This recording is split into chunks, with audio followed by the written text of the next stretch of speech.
صلی علی رسول الکریم اما بعد فاعوذ باللہ من الشیطان الرجیم بسم اللہ الرحمن الرحیم یا ایھا الذین آمنوا اتقوا اللہ حق تقاته ولا تموتن الا وانتم مسلمون صدق اللہ العظیم وقال النبی صلی اللہ علیہ وسلم من صام رمضان ایمانا واحتسابا غفر له ما تقدم من ذنبه او كما قال علیہ الصلوۃ والسلام۔ محترم حاضرین، بزرگ اور دوستو، زندگی کے اوقات کو غنیمت سمجھ لو کہ اللہ تبارک و تعالی ایسے نازک حالات میں بھی مجھے اور آپ کو اپنے پاک گھر کے اندر آنے کی توفیق دے رہا ہے۔ بہت سی جگہوں پر اللہ کے گھر کے دروازے اللہ کے بندوں پر بند ہو چکے ہیں اور ہم پہلے اس کا مشاہدہ کر چکے ہیں۔ تراویح کے اندر اللہ کا کلام پڑھا جا رہا ہے، جتنا پارہ پڑھا جاتا ہے اس پورے پارے کے مفہوم اور مطلب نہ بیان کر سکتے، نہ سننے والے سن سکتے۔ ایک دو آیت کچھ منتخب کر کے کوشش کی جاتی ہے کہ اس کی روشنی میں اللہ کا پیغام، اللہ کے کلام کا کچھ مطلب آپ کے سامنے آ جائے۔ اور یہ مجلس معمولی مجلس نہیں ہے۔ حدیث پاک کے اندر نبی کریم صلی اللہ علیہ وسلم نے ارشاد فرمایا کہ جو مسلمان، جو مصلی اس نیت سے مسجد میں آ رہا ہے کہ دین کا کوئی مسئلہ، دین کی کوئی بات سیکھ لوں گا، تو اللہ تعالیٰ کامل اور مقبول حج کا ثواب اس مصلی کو دیں گے جو مسجد کے اندر آیا، نماز پڑھی اور اس کے ساتھ کوئی دین کا مسئلہ بھی وہ سیکھ کر گیا۔ دین کا ایک مسئلہ سیکھنے پر ایک کامل اور مقبول حج کا ثواب اللہ تعالیٰ اس کو دیتے ہیں۔ کامل اور مقبول حج آپ اندازہ کر سکتے ہیں، کامل اور مقبول کی تو گارنٹی نہیں، معمولی حج کرنے کے لیے اس کے لیے کتنی تیاری، کتنا پیسہ، اور آج کے زمانے میں کتنا مشکل ہو چکا ہے اور کتنی شرائط اور پابندی لگائی جا چکی ہے اس کے اوپر۔ ہم کو اللہ تعالیٰ اپنے مقام پر، اپنے محلے کی مسجد میں کامل اور مقبول حج کا ثواب، دین کا ایک مسئلہ سیکھنے پر۔ اور اس کے اپوزٹ وعید بھی ہے کہ جس مجلس میں اللہ کے کلام کے ذریعے سے نصیحت کی جا رہی ہو اور مسلمان بغیر عذر کے اٹھ کر وہاں سے چلا جائے، قرآن پاک کی ایک آیت ہے وَمَنْ أَعْرَضَ عَنْ ذِكْرِي فَإِنَّ لَهُ مَعِيشَةً ضَنكًا وَنَحْشُرُهُ يَوْمَ الْقِيَامَةِ أَعْمَى قَالَ رَبِّ لِمَ حَشَرْتَنِي أَعْمَى۔ کہ جس مجلس میں اللہ کے کلام کی آیتیں پڑھ کر کوئی نصیحت کی بات بتائی جا رہی ہو اور بغیر عذر کے مسلمان اس مجلس سے اٹھ کر چلا جائے، اللہ تعالیٰ فرماتے ہیں میرے کلام سے اعراض کیا ہے، میرے کلام سے اعراض کیا ہے، اور جو میرے ذکر سے، میرے کلام سے، میرے پیغام سے اعراض کرے گا، اللہ تعالیٰ فرماتے ہیں اس کی زندگی ٹائٹ کر دو، اس کی معیشت، اس کا ذریعہ معاش، اس کی زندگی مشکل میں ڈال دے گی۔ اسے نہیں معلوم ہوگا یہ مشکلات کیوں آ رہی ہیں۔ دنیا کے اندر یہ سزا ہے اور آخرت کی اللہ تعالیٰ اور خطرناک بتا رہے ہیں کہ اندھا کر کے، آنکھوں سے محروم کر کے قیامت کے دن اس کو اٹھائیں گے۔ وَنَحْشُرُهُ يَوْمَ الْقِيَامَةِ أَعْمَى قَالَ رَبِّ لِمَ حَشَرْتَنِي أَعْمَى۔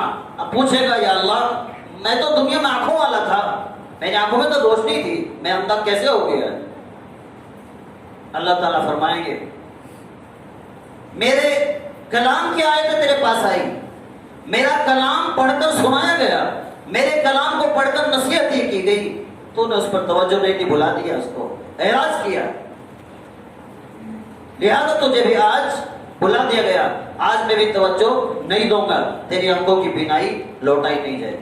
اس آیت کی تفسیر میں مفسرین نے لکھا ہے کہ اس آیت کا ایک مطلب یہ ہے کہ جو اللہ کے کلام سے اعراض کرے، اعراض کی ایک شکل یہ بھی ہے کہ اللہ کا کلام پڑھ کر سنایا جا رہا ہے، تراویح کے اندر ہو، چاہے اس کی تلاوت ہو، چاہے اس کا مفہوم ہو، چاہے اس کا مطلب ہو، یہ سب قرآن سے اعراض کرنے میں شامل ہے۔ اللہ تعالیٰ اس پکڑ سے ہم سب کی حفاظت فرمائے۔ ایک دو مسئلہ عرض کرتا ہوں. روزے کا ایک مسئلہ کہ اگر سحری میں اب مثال کے طور پر 3-4 بجے اٹھے اور سحری کا کھانا کھا لیا اور ہم نے سمجھا کہ اب ہماری ضرورت پوری ہوگی کھانے سے، فارغ ہو گئے اور روزے کی نیت بھی کر لی. نیت کرنے کے بعد پھر کچھ ضرورت پیش آئی پانی پینے کی، یہ سمجھو کسی کو پان کھانے کی عادت ہے، اس کا پان رہ گیا اور نیت کر لی اس نے. یہ پان کے علاوہ بہت سے لوگوں کو اگرچہ غلط ہے بیڑی پینے کی عادت ہے، سگریٹ پینے کی عادت ہے. ایسے ماہ مبارک میں مبارک ایام میں اللہ کے سامنے توبہ کر کے اگر چھوڑ دیا، ہو سکتا ہے رمضان کی برکت سے زندگی بھر اللہ تعالیٰ اس نوسط سے حفاظت فرما دے.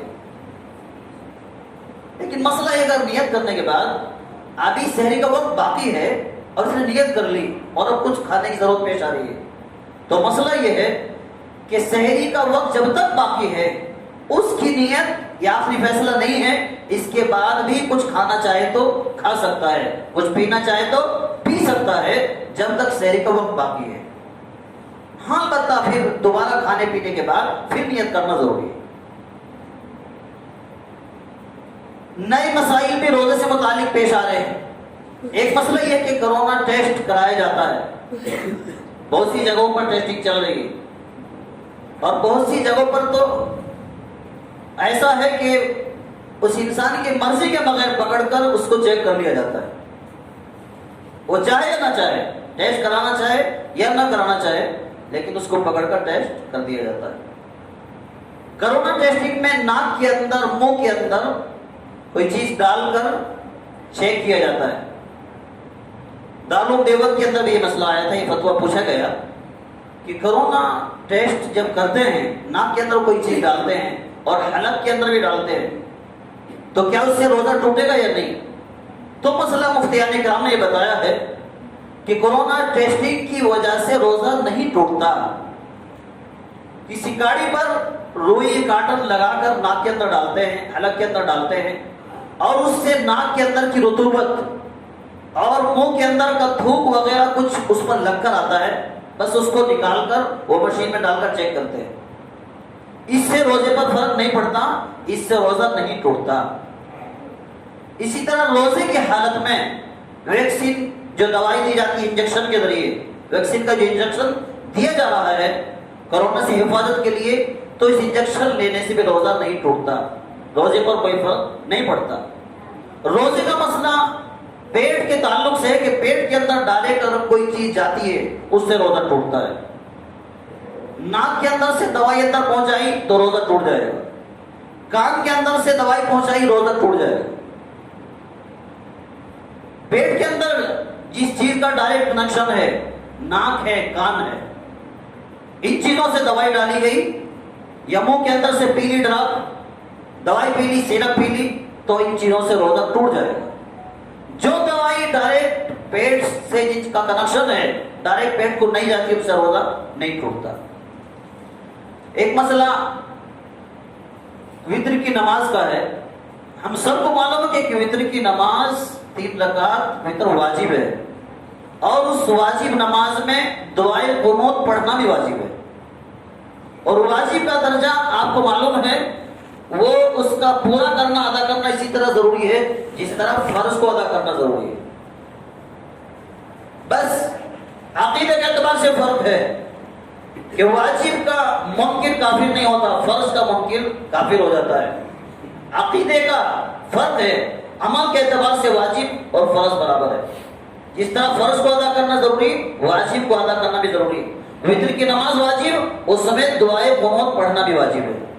اور اللہ معاف فرمائے بہت سے حضرات کو دعائے قنوت یاد نہیں ہے. اور یہ دعائے قنوت اور وتر کی نماز کا مسئلہ رمضان کے لیے نہیں ہے، یہ تو پورے سال کے لیے، پوری زندگی کے لیے. تو ہماری کوتاہی، لاپرواہی ہے کہ ہم نے دعائے قنوت سیکھا نہیں، اور ایک واجب نماز کا واجب عمل ہم اس سے محروم ہیں. پھر بھی امت پر آسانی کرتے ہوئے علماء کرام نے مسئلہ بتایا ہے کہ اگر کسی کو فی الحال دعائے قنوت واجب یاد نہیں ہے اور وتر کی نماز پڑھ رہا ہے، اگر بالکل محروم رہ گیا اور دعائے قنوت نہیں پڑھا اور اس کی جگہ کچھ بھی نہیں پڑھا، اس کی نماز نہیں ہوگی، اس کی نماز نہیں ہوگی، وتر کی نماز اس کی بیکار گئی۔ فی الحال دعائے قنوت یاد نہیں ہے تو اس کے لیے مسئلہ بتایا کہ کم سے کم یہ نیت رکھے کہ انشاءاللہ میں اس کو جلدی سیکھ لوں گا اور سیکھ کر عمل کروں گا۔ سیکھنے تک اللہ کی طرف سے معافی ہے کہ ایک دعا پڑھ لے، ربنا آتنا فی الدنیا حسنہ وفی الآخرۃ حسنہ وقنا عذاب النار، اس دعا کو پڑھ لے۔ اگر کوئی کہے کہ مجھے یہ دعا بھی یاد نہیں ہے، اور آسان مسئلہ بتایا کہ 3 مرتبہ استغفر اللہ استغفر اللہ استغفر اللہ اگر بول دیا تو بھی حق ادا ہو گیا اور اس کی نماز ہو جائے گی۔ اس وقت تک ہوگی جب تک اس کی نیت ہے اور وہ کوشش کر رہا سیکھنے کی، اور جس کی نیت ہی نہیں ہے، اس کے لیے وقت ہی نہیں نکالتا اس کو سیکھنے پڑھنے کے لیے، اس کی نماز کا اللہ ہی حافظ، اللہ ہی مالک ہے، اس کی نماز اللہ کے حوالے۔ قرآن پاک کی ایک آیت جو تراویح کے اندر پڑھی گئی، اور سورہ نساء بھی تقریباً آدھی سورہ تراویح کے اندر تلاوت کی جا چکی ہے، اور نکاح کے خطبے میں نکاح کے وقت چند آیتیں نکاح کے خطبے میں پڑھنا سنت ہے، ان میں سے 2 آیتیں رات تراویح کے اندر آئی۔ ایک آیت جو میں نے پڑھی ہے، یا ایھا الذین آمنوا اتقوا اللہ حق تقاتہ ولا تموتن الا وانتم مسلمون، اور سورہ نساء کی شروع کی آیت ہے، یا ایھا الناس اتقوا ربکم الذی خلقکم من نفس واحدہ۔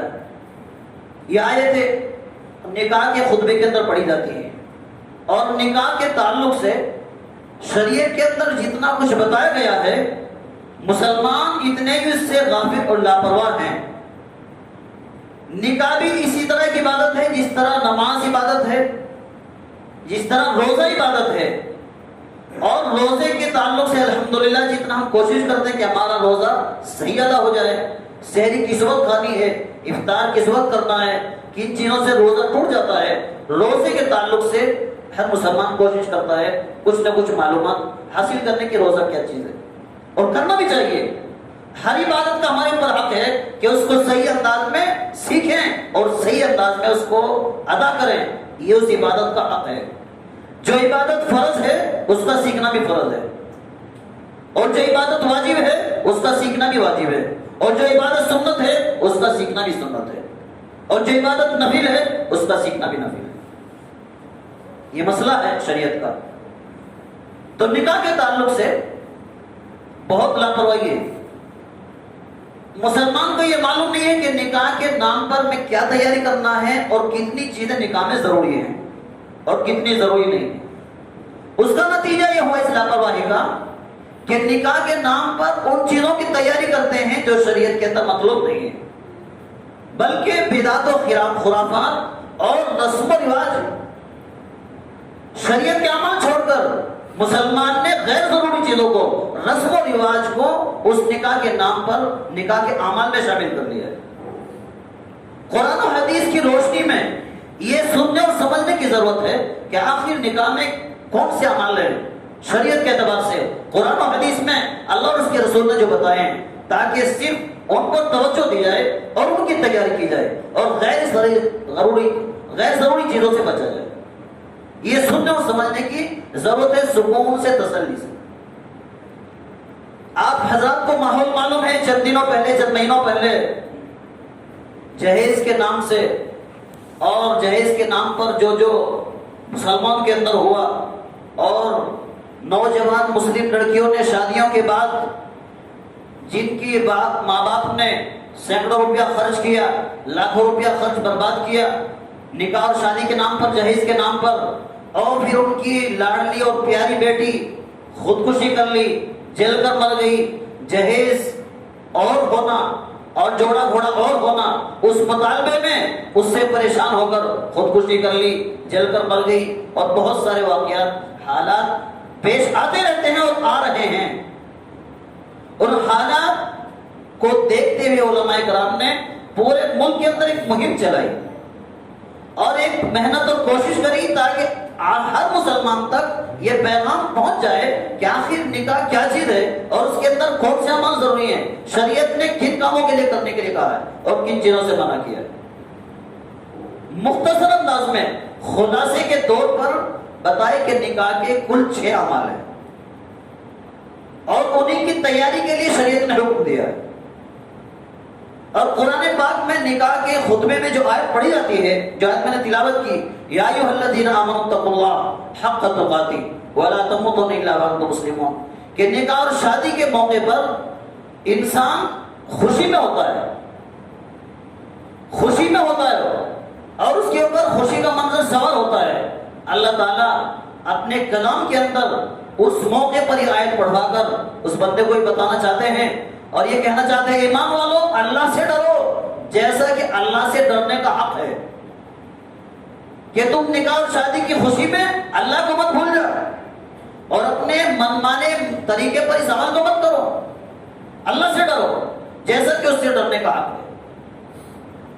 حق تقاتی کا مطلب ہے کہ اگر انسان اللہ سے ایسا ڈر جائے جیسا اللہ سے ڈرنے کا حق ہے تو کبھی کوئی گناہ نہیں کر سکتا۔ وَلَا تَمُوتُنَّ إِلَّا وَأَنْتُمْ مُسْلِمُونَ، اور تم کو اسلام اور ایمان پر ہی موت آئے، یہ کوشش کرو کہ تم ایمان اور اسلام بچا کر لے جاؤ، یہ تمہاری کامیابی ہے۔ اگر دنیا سے جاتے وقت ایمان تمہارے ہاتھ سے چلا گیا، گناہوں کی نوزت سے، ہماری بدعمالیوں سے، ساری زندگی کے اعمال بیکار ہے، کوئی فائدہ نہیں ہوا، پوری زندگی ناکام ہو گئی۔ اسلام اور ایمان پر موت آ رہی ہے، ایمان کی حالت میں دنیا سے جا رہا ہے، اس کی زندگی کامیاب ہے، ایمان بچا کر لے گیا۔ یہ اللہ تعالیٰ اس موقع پر اپنے کلام کی آیت پڑھوا کر اس دلہے کو اور اس کے ماں باپ کو اور وہاں پر تمام حاضرین کو یہ پیغام دینا چاہتے ہیں۔ تو نکاح کے خلاصے کے طور پر کل 6 اعمال ہیں جن کا شریعت نے کرنے کے لیے حکم دیا ہے، جن کی تیاری کا۔ ان 6 اعمال میں سے 2 فرض ہیں۔ نکاح میں کتنے؟ 2 فرض ہیں۔ ایک فرض ایجاب و قبول، نکاح پڑھانے والا جو کہتا ہے کہ فلاں کی لڑکی اتنے مہر میں گواہوں کے سامنے دلہن بنا کر تمہارے نکاح میں دی، اس کا نام ایجاب۔ دلہا کہتا ہے میں نے قبول کیا، یہ قبول ہے۔ ایجاب اور قبول یہ ایک پہلا فرض ہے، نکاح کا پہلا فرض ایجاب اور قبول۔ دوسرا فرض ہے کہ 2 گواہ، 2 مسلمان گواہوں کی موجودگی میں کم سے کم وہ نکاح ہو، 2 گواہوں کی حاضری، 2 گواہوں کی موجودگی، یہ دوسرا فرض ہے نکاح کا۔ نکاح میں 6 میں سے 2 اعمال کیا ہے؟ فرض ہے، ایجاب و قبول اور 2 گواہ۔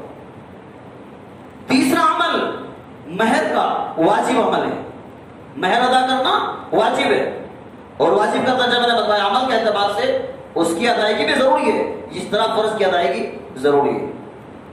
مہر کے تعلق سے مسلمانوں میں بہت زیادہ غفلت ہے۔ گواہوں کی موجودگی اور ایجاب و قبول یہ تو عام طور پر اس کے بغیر تو نکاح نہیں ہوتا، اس پر الحمدللہ پوری امت، پورے مسلمان عمل کر رہے ہیں۔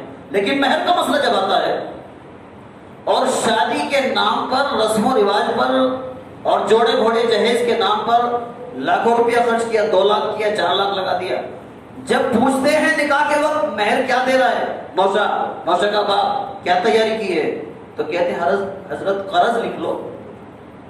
نہیں ہے، مہر نہیں ہے، اس کا کوئی تذکرہ بھی نہیں آیا، نہ لڑکی والے نے پوچھا، نہ لڑکے والے نے، نہ گھر میں اس کا تذکرہ ہوا۔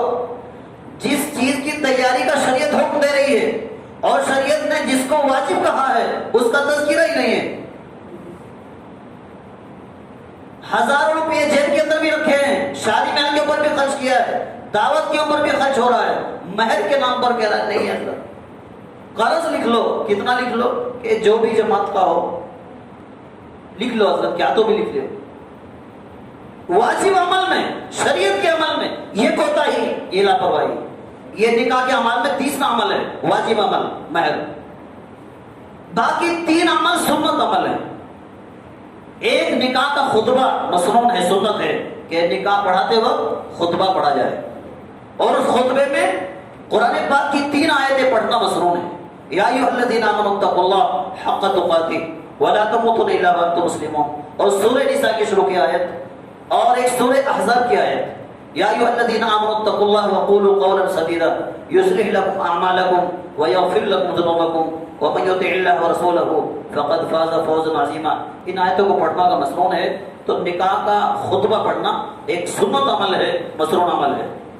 دوسرا عمل اور مہر کی تفصیل ہے مہر کے اندر بس خلاصے کے طور پر یہ بتایا کہ نکاح کا ایک تیسرا عمل واجب عمل مہر ہے، اور وہ حسب استطاعت، اس لڑکے کی حیثیت اور گنجائش کے مطابق ادا کرے، یہ واجب عمل ہے۔